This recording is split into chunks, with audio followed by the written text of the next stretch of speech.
नमस्कार, traders hotline में आप सभी का स्वागत है।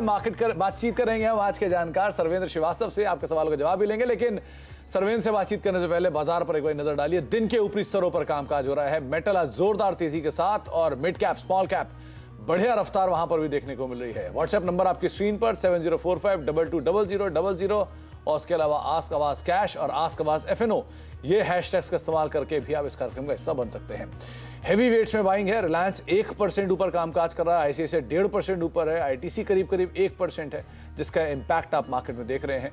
एक बढ़िया तेजी यहां बनी हुई है। ब्रॉडर मार्केट्स के ऊपर भी नजर डालिए, क्योंकि ब्रॉडर मार्केट्स में करीब 2200 शेयर ऐसे हैं जो कि तेजी के साथ कामकाज कर रहे हैं, जो कि एडवांस डिक्लाइन की सिचुएशन को और बेटर साइड पे कर रहे हैं। और डिक्लाइंस के नंबर्स के ऊपर अगर नजर डालेंगे तो करीब 700 से 800 शेयर ऐसे हैं जो कि बिकवाली के साथ कामकाज करते हुए दिखाई पड़ रहे हैं। तो एडवांस डिक्लाइन में 2100 शेयर तेजी में, 600 साढ़े 600 शेयर बिकवाली के साथ अभी कामकाज कर रहे हैं। तो एक करीब हर एक शेयर के सामने 3 से 4 शेयर ऐसे हैं जो कि तेजी में कामकाज कर रहे हैं। सर्वेंद्र नमस्कार, स्वागत है कार्यक्रम में। सबसे पहले तो मार्केट्स को लेकर रुख रवैया क्या रख रहे हैं आप, क्योंकि बाजार में आज एक पुल बैक तो है। 17,500 17,600 जिन जोन्स की आप बात करते हैं उसको निफ्टी एटलीस्ट होल्ड तो कर रहा है। अभी क्या करना चाहिए? जी बहुत बहुत नमस्कार। नहीं देखिए, ब्रॉडली थॉट वही है जब लास्ट टाइम मिले थे कि 10-12 दिन 10-12 वर्किंग डेज ये रेंज रहेगी। तो एक हफ्ता हो गया मिलके और वापस मिल रहे हैं। तो आई थिंक ये रेंज मुझे लगता है कि 17,450 17,500 स्टिकी है नीचे में, तो वहां आपको सपोर्ट्स आ रहे हैं। जब तक डिसाइसिवली 17,400 के नीचे जाके बंद नहीं करता है, आई थिंक रुझान यही रहेगा कि ये रेंज रहेगी 17,400 से लेके 17,450 से लेके 17,900 18,000 तक की ये रेंज रहेगी और ब्रॉडली उसी रेंज में ट्रेड कर रहा था। लोअर एंड पे आप अगर लेते हैं तो आपको हमेशा पुल बैक में 100-200 पॉइंट 300 पॉइंट ट्रेडिंग करने के लिए तो मिल रहे हैं। तो जब तक वो स्ट्रेटजी चल रही है, आई थिंक उसको चलाएंगे और डिसाइसिव कॉल्स तो इधर side of the range breakout हो जाए किधर, तो आई थिंक एक क्लियर ट्रेंड इमर्ज होगा। बट तब तक मैंने कहा रेंज बाउंड मूवमेंट्स ही लगे रहने चाहिए। निफ्टी में यही रुझान है। चलिए, तो शायद रेंज बाउंड ट्रेड ही रहे, उस रुझान के साथ आप कामकाज करेंगे। पहले दर्शक हमारे साथ मौजूद है बातचीत करने के लिए हरदोई उत्तर प्रदेश से। अशफाक अली साहब हैं। अली साहब नमस्कार, सवाल पूछिए। नमस्कार। नमस्कार नमस्कार अशफाक साहब, क्या सवाल है सर आपका? जी, मैंने गोदावरी पावर इस्पात के लिए थे शेयर 100 पिछले साल, उसमें अब क्या करें? कितना समय भी और दे सकते हैं आप? जी, कितना समय इसको अभी आप और दे सकते हैं? अच्छा, और ले सकते हैं? नहीं, मैं पूछ रहा हूं आप और समय से दे सकते हैं ना? चलिए, शायद संपर्क नहीं हो पा रहा है ठीक से। सर्वेंद्र क्या करना चाहिए? 290 रुपए के दाम पर इनकी खरीदारी है और 100 शेयर है। 440 रुपए माफ कीजिएगा दाम पर खरीदारी, 290 का मौजूदा स्तर है। क्या करना चाहिए इन्हें? अभी तो फिलहाल इनकी पोजीशन में काफी लॉस है, अभी आगे क्या करें? देखिए, बड़ा दर्शक लोग काफी कभी लेट आते हैं और अभी इन भावों से बहुत ज्यादा करने के लिए मेरे ख्याल से इनके पास है नहीं, इन द सेंस कि आई थिंक इस ट्रेड में बने रहें। एक मल्टी मंथ करेक्शन यहाँ पे मुझे लगता है कि इस साल का जो होना था वो तो पूरा हो चुका है और एक ब्रॉड रेंज बहुत बड़ी बन गई है इसकी। तो एक आप अगर मोटा मोटी इसको देख लें तो तकरीबन 200 से लेके 450 की इसकी रेंज रही है, जो कि इसने लास्ट 24 महीने से पकड़ के रखी है। तो आई थिंक उसके लोअर एंड से एक सपोर्ट आया और वहां से अब ये जो करंट पुल बैक चल रहा है ये उसी सपोर्ट एरिया के लोअर एंड वाली सपोर्ट एरिया से ही पुल बैक आया है। तो आई थिंक 200-225 अब मीडियम टू लॉन्ग टर्म अच्छे सपोर्ट्स यहाँ रहेंगे। यही इसकी 2 साल की रेंज है लोअर एंड पे। तो आई थिंक मैं यही मान के चलूंगा कि सपोर्ट ले लिया है अपने सपोर्ट एरियाज में और धीमे धीमे पुल बैक करेगा। तो टाइम लगेगा, आई थिंक 12 महीने से प्लस लेके चलें तो डेफिनेटली अपर एंड की रेंज की तरफ ये चलेगा और इनके कॉस्ट के आसपास कहीं पहुंचेगा। तो मेरे हिसाब से ट्रेड में बने रहें। तो बने रहने की राय आपको दी गई है गोदावरी के अंदर। हालांकि बहुत ऊपर से नीचे आ चुका है तो बहुत कुछ है भी नहीं उसमें खोने के लिए, तो एटलीस्ट आप बने रहे हो, ज़्यादा बेटर रहेगा। आगे बढ़ते हैं और बातचीत करते हैं कुछ और दर्शकों से भी। हमारे साथ बातचीत करने के लिए मुकेश पाठक हैं जो कि सूरत से मौजूद हैं। पाठक साहब नमस्कार। नमस्कार सर। नमस्कार पाठक साहब, क्या सवाल है आपका, पूछिए। मैंने सर वाटेक के 2000 शेयर लिए थे एट द रेट 330, 2 फरवरी को लिए थे इस साल ही। ओके, और तो अभी उसका रेट कुछ बढ़ नहीं रहा है सर। कितना समय अभी और दे सकते हैं आप इसे पाठक साहब? और 6 महीने दे सकता हूँ सर। 6 महीने और दे सकते हैं। सर्वेंद्र, वाटेक वबाग ये शेयर एक तरफा चला था एक समय पर, उसके बाद से वापस कंसोलिडेशन में ही है। 2000 शेयर इन्होंने लिए हैं 330 रुपए के दाम पर, 24-25 रुपए पर शेयर घाटा है। क्या करना चाहिए इन्हें? देखिए, इसका रेफरेंस पॉइंट मैं पकड़ूंगा 2017 से, क्योंकि उसके पहले जाएंगे तो उसके पहले ये टॉप आउट हो चुका था। बट 17-18 में जहां काफी सारे मिड कैप्स टॉप आउट हो गए थे, वहां ये टॉप आउट हो गया था और वो स्तर तकरीबन 750 के आसपास के थे। तो आई थिंक वहां से एक अच्छा करेक्शन 750 से जो चीज 100 हो जाती है, आई थिंक, और जो जो जो जो स्टॉक उतना बुरा नहीं है मेरे हिसाब से, तो आई थिंक यहाँ पे अगर आप देखें तो ट्रेड में बने रहे हैं। आई थिंक ओवरऑल एक अच्छा मीडियम टर्म कंसोलिडेशन पैटर्न यहाँ बन रहा है। इनका लेने का भाव कोई बहुत खराब नहीं है, टाइमिंग भी कोई बहुत बुरी नहीं है, कोई बहुत ऊपर के भाव से नहीं फंसे हुए हैं, ना ही बहुत टाइम देके बैठे हैं। तो आई थिंक इसको दे दें टाइम, 9 से 12 महीने दे दें। मेरा मानना है कि तकरीबन 360 to 380 ये टारगेट्स यहाँ पे मेरे हिसाब से ऊपर में यहाँ पे आने चाहिए। और ट्रेड में अगर बने हैं तो 240 के स्तर का ध्यान रखें, 240 के नीचे नहीं जाना चाहिए। जब तक उसके ऊपर टिका हुआ है, ट्रेंड पॉजिटिव रहेगा। जी, तो आपको रणनीति बताई गई है, आप उसके हिसाब से ही अपनी पोजीशंस को देख सकते हैं। करीब करीब फिलहाल तो घाटा है, लेकिन बने रहना ज्यादा बेटर रहेगा। अब रायबरेली चलते हैं, हमारे साथ हरिओम गुप्ता साहब मौजूद है वहां बातचीत करने के लिए। गुप्ता साहब नमस्कार। गुप्ता जी सुन पा रहे हैं आप? चलिए, शायद संपर्क नहीं हो पा रहा, लेकिन इनके पास यस बैंक के शेयर है जो कि इन्होंने हमें बताए हैं। 427 शेयर हैं और 48 रुपए के दाम पर खरीदारी है। क्या करना चाहिए सर्वेंद्र? इनकी पोजीशन है यस बैंक में 16-17 रुपए के स्तरों पर है। शायद ये बहुत पुरानी पोजीशन है, तो ये 3 साल के लॉक इन वाली सिचुएशन में लाया करते होंगे। क्या करना चाहिए? जी नहीं, लॉक इन वाली सिचुएशन में होंगे तो कुछ ज्यादा कर भी नहीं सकते। और दूसरी बात यह है कि अगर इसका 2-2.5 साल का रिकॉर्ड देखें तो मोटा मोटी जैसे मैंने बोला, एक लॉन्ग टर्म जो रेंज है स्टॉक की, वो 10 रुपए से लेके तकरीबन 18-19 रुपए तक है। तो आई थिंक 10 से 20 की आप एक इसकी रेंज पकड़ के चले, साइकोलॉजिकल राउंड नंबर्स, उसके बियॉन्ड ये 2-2.5 साल से गया नहीं है। तो अभी तो इसमें कोई बहुत स्ट्रॉन्ग व्यू नहीं है। रेंज का ब्रेकआउट हो जाए अगर ऊपर में, तब जाके हम ऊपर के टारगेट्स दे पाएंगे। नहीं तो आप यही मान के चले कि 10 से लेके 20 रुपए तक के अंदर की ही चाल इसकी रहेगी कुछ 6-12 महीने और मेरे हिसाब से। तो फिलहाल तो ये एक रेंज में ही रहेगा, लेकिन न्यूज़ फ्लोज पे नजर रखिए, सिचुएशंस पे नजर रखिए, फाइनेंशियल्स पे नजर रखिए, उसके हिसाब से कोई कॉल लीजिएगा आप। सत्यवीर सिंह हमारे साथ मौजूद हैं गुरुग्राम से बातचीत करने के लिए। सिंह साहब नमस्कार। नमस्कार। नमस्कार सिंह साहब, क्या सवाल है आपका? सर, मैंने NIT के 350 शेयर लिए हैं, एवरेज 445 के हिसाब से। जी, और कितना समय इसको अभी आप और देंगे सिंह साहब? सर, अगर इसका फ्यूचर ठीक है तो मैं टाइम दे दूंगा। ओके ओके, आप गाइड करेंगे वैसे। सर्वेंद्र जी, इन्होंने खरीदारी तो कर रखी है NIT में करीब 445 रुपए के दाम पर 350 शेयर हैं। अभी 95 रुपए पर शेयर का लॉस है। ये समय दे सकते हैं अगर सिचुएशन ऐसी है तो? क्या करना चाहिए ना? देखिए, अच्छा एक सेटअप तो फिलहाल बन रहा है और अच्छा एक कंसोलिडेशन रेंज यहाँ पे बन रही है। मैं बता दूं, तकरीबन नीचे के अगर आप दायरे देखें तो 340 के आसपास, और फिलहाल ऊपर में अगर आप देखें तो 370 के आसपास। तो एक अच्छा टाइट रेंज में रहा है ये 2-2.5-3 महीने से है। और मेरा मानना है कि ओवरऑल मैं रेंज को देखता हूं तो मुझे कंसोलिडेशन बुलिश लग रहा है। तो मुझे लगता है कि breakout, chances of the breakout ऊपर की तरफ ज्यादा है। और जब ऊपर की तरफ के ब्रेकआउट होंगे तो मेरे हिसाब से टारगेट्स आएंगे 410-420 के। तो ट्रेड में बने रहें और 340 के नीचे क्लोजिंग बेसिस पे एक स्टॉप लॉस जरूर लगा के रखें। तो 340 के नीचे क्लोजिंग बेसिस पे एक स्टॉप लॉस लगा के रखें और बने रहें, आपको राय दी गई है। अभिषेक सिंह हमारे साथ मौजूद हैं दिल्ली से बातचीत करने के लिए। सिंह साहब नमस्कार। नमस्कार सर, मैंने अभी पीरामल इंटरप्राइजेस का शेयर खरीदा था जब डिवर्जन हुआ था जी 1133 रुपये में, और अभी चल रहा है 1024 रुपये जी। सर, क्या होल्ड करना चाहिए या सेल करना ये चाहिए? आपने डीमर्जर के बाद खरीदा, राइट? या करेक्ट। ओके, और अब आप कितना समय इसको दे सकते हैं? सर, हम इसको अभी 3-4 महीने तो दे ही सकते हैं आराम 3 से 4 महीने दे सकते हैं। चलिए, तो सर्वेंद्र, ये सवाल मैं चलिए 2 हिस्सों में पूछता हूं। पहला तो इनके लिए, इन्होंने 1133 के दाम पर खरीदारी की है, 80 शेयर हैं, 1024-25 का मौजूदा स्तर है। दूसरा उन निवेशकों के लिए जिन्होंने इसमें डीमर्जर से पहले निवेश किया हुआ है, जहां पर डीमर्जर हुआ है, 4 शेयर भी हैं और एकदम से देख के घबरा भी गए होंगे इसका भाव। तो इन दोनों तरह के निवेशकों के लिए क्या करना चाहिए? देखिए, करंट सेटअप्स में जहां मैं बोलूं आपको, तो देखिए इमीडिएट बेसिस पे यहाँ पे आपको ये मान के चलना पड़ेगा। शॉर्ट टर्म जब तक सेटअप्स तो अभी हाई टॉप हाई बॉटम आप देखें, उस फिगर उस नजर से देखें, या आप शॉर्ट टर्म एवरेजेस और शॉर्ट टर्म सपोर्ट्स को देखें, तो आई थिंक फिलहाल तो उनके ऊपर चलता हुआ है स्टॉक। बट वही है, लिस्ट रिस्क एरिया में आ गया है। आई थिंक 1000 का साइकोलॉजिकल जो मार्क है, 994 टू बी प्रिसाइज, ये आप एक स्टॉप लॉस यहाँ पे जरूर रखना चाहिए।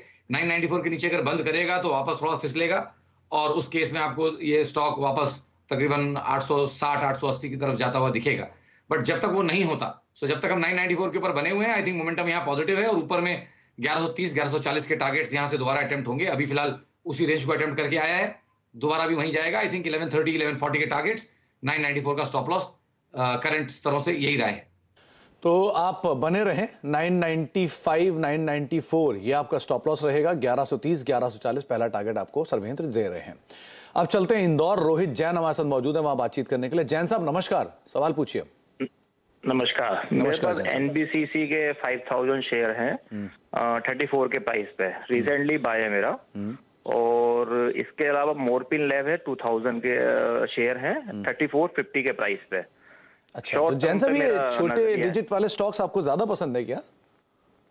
मैं अभी एक्चुअली मैंने रिसेंट स्टार्ट किया है, मैंने ट्रेडिंग में भी ज्यादा टाइम नहीं हुआ है मुझे। तो मैं सर जब आपने रिसेंटली स्टार्ट किया है तो हमेशा आप अच्छी क्वालिटी के स्टॉक या पहले वो क्वालिटी के स्टॉक जो कि ज्यादा लाइमलाइट में रहते हैं, जहां वॉल्यूम अच्छा मिलता है, जहां कंपनियां बेहतर हैं, उनको पहले आप नहीं चुनेंगे? मतलब ये भी खराब नहीं है, लेकिन वो नहीं चुनते आप कभी?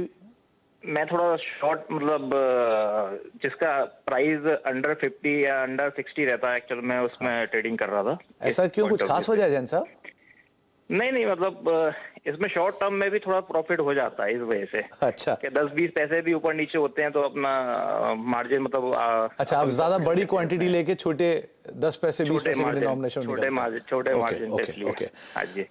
सर्वेंद्र, एक एनबीसीसी एक मोरपेन लैब, दो नाम इनके पास हैं। क्या करना चाहिए इन्हें? ट्रेडिंग के लिहाज से लिया है, थोड़ा बहुत प्रॉफिट है एक में, एनबीसीसी में एटलीस्ट, क्या करना चाहिए इन्हें? सर देखिए, पहले तो सीएनबीसी के माध्यम से ये तो एक चीज जरूर पॉइंट आउट करना चाहूंगा कि जब आप ट्रेडिंग करते हैं, जब आप पैसा कमाना चाहते हैं, तो आप नंबर्स में थोड़ा कमाना चाहते हैं, 10 पैसे 20 पैसे, आप परसेंटेज में कमाना चाहते हैं। तो 10,000 रुपए का स्टॉक अगर 10% चलेगा तो भी 1000 रुपए बनेंगे, और 100 रुपए के अगर आप 10 शेयर लेके 10,000 के बैठे होंगे और वो 10% चलेंगे तो भी 1000 रुपए बनेंगे। तो हमेशा परसेंटेज में सोचें, कभी ऐसे नहीं सोचें, ये गलत सोच है। हमेशा परसेंटेज में सोचना चाहिए, क्योंकि पैसा हमेशा परसेंटेज में ही बनता है। तो चाहे बड़ा हो स्टॉक या छोटा हो, अगर आपने परसेंटेज रिटर्न बनाया है और परसेंटेज में स्टॉप लॉस भी डिसाइड किया है, तो दोनों में आपको परसेंटेज ही देखना है, पैसे नहीं देखने, मेरे हिसाब से। ये मेरी व्यक्तिगत राय है और मैं कहता हूं यही कारगर राय है, क्योंकि इससे आप छोटे छोटे स्टॉक्स में फंसेंगे नहीं। देखिए, मोरपेन लैब्स का तो मैं क्या बोलूं, सबसे पहले आई थिंक कोई बहुत स्ट्रांग व्यू यहाँ नहीं है। आई थिंक बहुत एक्टिव कवरेज का स्टॉक नहीं है और फ्लेवर में भी नहीं है। बट आई थिंक क्योंकि इनका ऑलरेडी ट्रेड है, तो यहाँ मुझे इनको राय देनी है। मेरा थॉट ये है कि 30 रुपए 32 पैसे, 30 रुपए और 32 रुपए की जो रेंज है, ये इसके इंपॉर्टेंट सपोर्ट एरियाज हैं। तो अब ट्रेड में हैं तो बने रहें, उस रेंज के नीचे कहीं स्टॉप लॉस रखें। और ऊपर में मुझे लगता है कि अगर एक अच्छा यहाँ से एक ब्रेकआउट हुआ तो आई थिंक ऊपर में 39-40 के लेवल्स यहाँ पे डेफिनेटली आ सकते हैं। तो फिलहाल क्योंकि अभी पूछ रहे हैं इसलिए ट्रेड में बने रहें, बट मेरा कोई बहुत फेवरेट नहीं है। और दूसरा जहां तक आया एनबीसीसी, वहां अगर आप देखें तो मेरे हिसाब से डेफिनेटली यहाँ पे एक multi month multi quarter correction पूरा है। और यहाँ पे भी मुझे लगता है कि जिस तरह के सेटअप चल रहे हैं, ऊपर में 40-42 रुपए के स्तर यहाँ पे भी आने चाहिए। और अगर आप वो ट्रेड ले रहे हैं तो यहाँ पे भी स्टॉप लॉस आपका 32 रुपए के नीचे एक होना चाहिए। तो जैन साहब, आपको दोनों ही स्टॉक को लेकर रणनीति बता दी गई है, लेकिन बस एक ही चीज़ का आप ध्यान रखिएगा कि छोटे स्टॉक्स में कभी जब सिचुएशन थोड़ी अनफेवरेबल होती है तो बहुत ज़्यादा लंबे अवधि के लिए आप फंस सकते हैं, बहुत ज़्यादा दिक्कतें हो सकती हैं। तो अगर बाज़ार में उसको छोटा दाम मिल रहा है तो उसकी कोई वजह होगी, तभी वो छोटे दाम पर है, वरना वो छोटा दाम क्यों होता। तो आप बाकी खुद ही आप समझदार हैं। चलिए, अच्छा, अब कुछ सवाल फेसबुक या सोशल मीडिया के जरिए आ रहे हैं, उनको भी शामिल कर लेते हैं। जो पहला सवाल मेरे पास आया है वो आया है अजय जी का। इनके पास डायनामेटिक टेक के 60 शेयर हैं। क्या करना चाहिए इसमें? अगर आप सर्वेंद्र इसके चार्ट देख पा रहे हैं तो। डायनामेटिक टेक्नोलॉजीज, राइट? जी, मैं चार्ट पुल करने की कोशिश कर रहा हूं। देखिए, ओवरऑल तो अगर आप देखें तो एक अच्छा करेक्शन यहाँ मुझे लगता है पूरा हो गया इस साल का। और अब अगर आप देखें तो शॉर्ट टर्म में आई थिंक मार्केट को भी और परफॉर्म कर रहा है। लास्ट 15 दिन से देखें तो स्टॉक कंसिस्टेंटली आप देखिए हायर हाइस पोस्ट कर रहा है, और शॉर्ट टू मीडियम टर्म सारे सपोर्ट्स पकड़ के अच्छे से चल रहा है। तो आई थिंक यहाँ पे मेरे हिसाब से ट्रेड में बने रहें। और मेरा थॉट ये है कि इमीडिएट बेसिस पे अगर मैं टारगेट्स निकालूं तो मुझे लगता है कि तकरीबन 2500-2550 के स्तर यहाँ पे आपको ऊपर में आते हुए दिखने चाहिए। तो ट्रेड में बने रहें, 2340 के नीचे एक स्टॉप लॉस जरूर रखें। अच्छा, एक अंजलि बत्रा जी का सवाल है। इनके पास फेडरल बैंक है, जिसपे भी थोड़ी पहले खबर भी चल रही थी कि कोटक महिंद्रा बैंक के साथ इसका कुछ खरीदारी हो सकती है। हालांकि डिनायल भी आया है फेडरल बैंक की तरफ से। इसमें क्या करें? और दूसरा टाटा कॉफी 213 रुपए के दाम पर खरीदारी है, इसमें क्या करें? देखिए फेडरल बैंक तो बहुत अच्छे से चल चुका है फिलहाल तो इमीडिएटली तो काफी ओवरबॉट है, तो जिनके पास ऑलरेडी ट्रेड्स हैं, अगर उनके पास ट्रेड हैं तो डेफिनेटली आई थिंक ट्रेड में बने रहना चाहिए ट्रेलिंग स्टॉप लॉस के माध्यम से। और फेडरल बैंक में क्योंकि काफी थोड़ा चला हुआ है तो थोड़ा हल्का वाइट स्टॉप लॉस रहेगा, बट आई थिंक फिर भी मीनिंगफुल है और उस स्टॉप लॉस से ट्रेड में बने रहना चाहिए। 117 रुपए 40 पैसे का मेरे हिसाब से यहाँ पे एक स्टॉप लॉस आएगा और उस स्टॉप लॉस से आई थिंक फेडरल बैंक में बने रहना चाहिए। तो आपको रणनीति बताई गई है फेडरल बैंक के संदर्भ में। अच्छा, इसके अलावा एक सवाल मारुति के ऊपर आया है संदीप जी का। इनके पास मारुति की 9000 की कॉल है 285 रुपए के दाम पर, सितंबर की 285 पे इनके पोजीशन है और 2 लॉट हैं, क्या करना चाहिए इन्हें? देखिए मेरे हिसाब से तो आई थिंक बहुत ज्यादा 9000 के ऊपर बहुत ज्यादा इन द मनी इनका हो जाएगा ऐसा मुझे नहीं लग रहा है। और प्रीमियम भी इन्होंने अच्छा खासा भरा हुआ है, तो आई थिंक इनको ब्रेक इवन होने के लिए 90 to 100 के ऊपर जाना पड़ेगा, तब जाके कहीं का ब्रेक इवन होगा। मुझे इमीडिएट बेसिस पे तो अभी फिलहाल ऐसा देख के सेटअप नहीं लग रहा कि ये 92 के ऊपर जाके बंद कर पाएगा फिलहाल over the next 10 odd days। तो 10 दिन तक इनको टाइम वैल्यू लगती रहेगी। मेरे हिसाब से 2 लॉट हैं तो 1 लॉट से एग्जिट कर दें, 1 लॉट में उस ट्रेड को मेरे हिसाब से कैरी कर लें एक हफ्ते और, बट 1 लॉट में से निकल जाए मेरे हिसाब से। सिद्धार्थ मलिक साहब पूछ रहे हैं कि क्या LIC में इन्हें एवरेज करना चाहिए? LIC का जो IPO आया था वहां शायद इन्होंने खरीदारी की है, मौजूदा स्तरों पे क्या एवरेज करें या फिर ना करें? देखिए वैसे तो सबसे बड़ा नाम है इंडिया का, बट डेटा बहुत कम है, तो इमीडिएट बेसिस पे कोई पीछे प्राइस हिस्ट्री है नहीं जहां से ये बोल सके कि हाँ यहाँ पे सपोर्ट थे और आप यहाँ पे एवरेज करना शुरू करिए। तो आई थिंक यहाँ पे मैं फिलहाल तो डेटा के अभाव में आई थिंक मैं ये क्वेश्चन पास करना चाहूंगा। ओके, अंकित साहब का सवाल है, अंकित सेनापति साहब का। इनके पास एंटनी वेस्ट के शेयर हैं 390 रुपए के दाम पे और लक्ष्मी केमिकल 552 रुपए के दाम पे। मेरे ख्याल से सारे IPO में ये पैसा डाल रहे हैं, तो क्या करना चाहिए? 2 साल का नजरिया है। आई थिंक सर ये चार्ट्स में पुल नहीं कर पा रहा हूं। एंटनी वेस्ट, ओके, पहले एंटनी वेस्ट लेते हैं जी।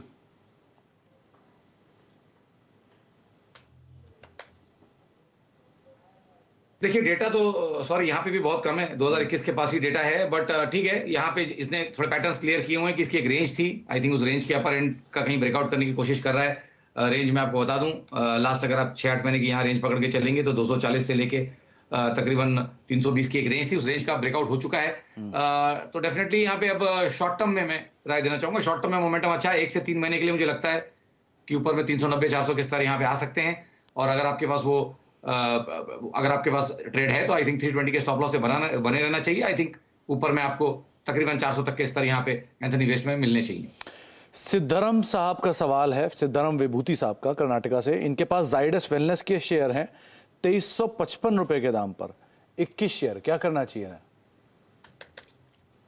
देखिए यहाँ पे मेरा मानना यह है कि बने रहना चाहिए ट्रेड में, और मेरे हिसाब से मुझे जो सेटअप समझ में आ रहे हैं, और आई थिंक थोड़ा वाइट स्टॉप लॉस आएगा, बट ट्रेड में बने रहना चाहिए। मेरे हिसाब से यहाँ पे जो स्टॉप लॉस आएगा वो तकरीबन आएगा 1480 का, तो आई थिंक ट्रेड में बने रहे। 1480 का स्टॉप लॉस है और ट्रेड में बने रहे।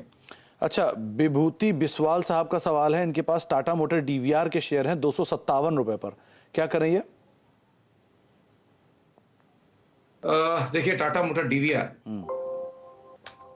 ओके, मेरे हिसाब से तो यहाँ पे इनको एक एग्रेसिवली एक स्टॉप लॉस लगा के रखना चाहिए। आई थिंक यहाँ पे अगर आप देखें तो पुल बैक काफी वीक है, बाजार के साथ ये उतना बड़ा पुल बैक नहीं आ पाया। निफ्टी ऑलमोस्ट अपने हाइस के आसपास आ गया, बट ये मुश्किल से 38% पुल बैक कर पाया है। ये वीकनेस का साइन है इनिशियली, और मेरा मानना ये है कि ये स्टॉक फिसल जाएगा और तकरीबन आपको वापस 190-195 के स्तरों पे वापस मिलेगा। तो मेरे हिसाब से अगर ट्रेड में ऑलरेडी हैं तो एक टाइट स्टॉप लॉस लगा लें, और वो स्टॉप लॉस आएगा 22340 पे। जब तक 22340 नहीं तोड़ता तब तक एक बार चांस ले लें, बट 22340 के नीचे मेरे हिसाब से इसको भेज देना चाहिए। जी, चलिए, बहुत बहुत शुक्रिया सर्वेंद्र हमारे साथ मौजूद रहने के लिए, बाजार पर बातचीत करने के लिए, सभी शेयरों पर अपनी राय स्पष्ट रखने के लिए, सबको हेल्प करने के लिए बहुत बहुत शुक्रिया सर।